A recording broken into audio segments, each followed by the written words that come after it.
What if reality is just a projection? Picture the universe as a giant hologram where everything is connected and every part contains the whole. What we see as solid is actually one layer of a deeper, energetic world linking all things. Consciousness shapes our experiences, not just the brain. Quantum physics reveals that particles are instantly connected, hinting at this unity.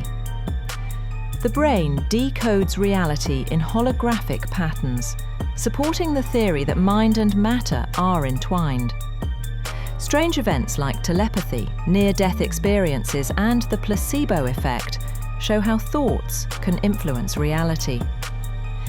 In this view, death is not the end, but a shift to another layer where consciousness continues.